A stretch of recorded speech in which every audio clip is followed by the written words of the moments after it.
जो शरीर में यहां बैठे होंगे उनको अब तकलीफ महसूस हो रही होगी, पास्टर जी बहुत लंबा हो गया है संदेश, आप क्लोज करो। फास्टिंग में आज बैठे हैं हम लोग, हमें भूख लग रही है, लेकिन जो स्पिरिट में बैठे हैं उनको भोजन मिल रहा है ऑलरेडी, उनको मजा आ रहा है। हालेलुया, और तेज हालेलुया। फास्टिंग में आवाज तक नहीं निकलती मसीहों की। अगर फास्टिंग में पास्टर बोल दे बोलो हालेलुया तो आवाज तक निकलती, जय यीशु मसीह की तो आवाज तक नहीं निकलती। क्यों? फास्टिंग में कुछ मत बोलो, हमारी जुबान को शांत रहने दो। एनर्जी लगती है पास्टर जी, आप तो चिल्ला लेते हो, प्रभु का बड़ा अनुग्रह आपके ऊपर है। अरे मेरे भाई मेरी बहन, आप जैसे हो मैं भी वैसा ही हूं, खुदा के बड़े बड़े दास भी वैसे ही हैं, मांस हड्डी और लहू के। लेकिन खुदा ने अपने लोगों को सामर्थ दे रखी है, अभिषेक दिया हुआ अपनी सेवा के लिए, और वो इस्तेमाल करना चाहता है। इसीलिए हमें समझना है, और परमेश्वर चाहता है कि प्रार्थना में आप समर्पित हो, प्रार्थना में समर्पित हो। याकूब 5:16 बताता है कि धर्मी जन की प्रार्थना के प्रभाव से बहुत कुछ हो सकता है।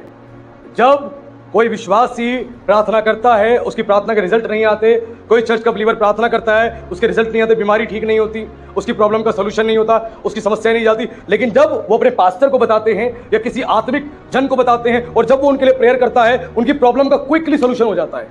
ऐसा क्यों? बाइबल बता रही, धर्मी जन की प्रार्थना के प्रभाव से बहुत कुछ हो सकता है। और परमेश्वर की नजर में धर्मी कौन? व्यवस्था को सुनने वाले नहीं, उस पर चलने वाले। अरे वाह, वेरी गुड, मजा आ गया। सुनने वाले नहीं, चलने वाले।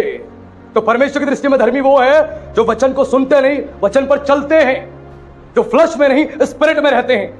उनकी प्रार्थनाओं के प्रभाव से बहुत कुछ हो सकता है। उनकी प्रेयर से तुम्हारी बड़ी से बड़ी बीमारी चली जाएगी, बड़ी से बड़ी प्रॉब्लम का सॉल्यूशन हो जाएगा, बड़ी से बड़ी समस्याओं का समाधान हो जाएगा उनकी प्रार्थनाओं से। क्योंकि धर्मी जन की प्रार्थना के प्रभाव से, उसकी प्रार्थना का प्रभाव है, एक इफेक्ट है स्वर्ग में। अरे तो क्या परमेश्वर पक्षपात करता है? एक विश्वासी की प्रार्थना नहीं सुनता, एक पासी की प्रार्थना सुनता? नहीं, ऐसा नहीं है, सुनता दोनों की है। फर्क है फेथ का, समर्पण का। आपका फेथ कितना है, समर्पण कितना है। और बाइबल कहती है कि परमेश्वर जो है वो धर्मियों की विनती की ओर से कान लगे रहते हैं। किसकी विनती की ओर? धर्मियों की। कि धर्मी व्यक्ति कुछ बोले और मैं करूं, वो कुछ बोले और मैं करूं, वो कुछ बोले और मैं करूं। परमेश्वर के कान लगे होते हैं, उसके मुंह के वर्ड तक खुदा सुन रहा होता है, हर एक शब्द।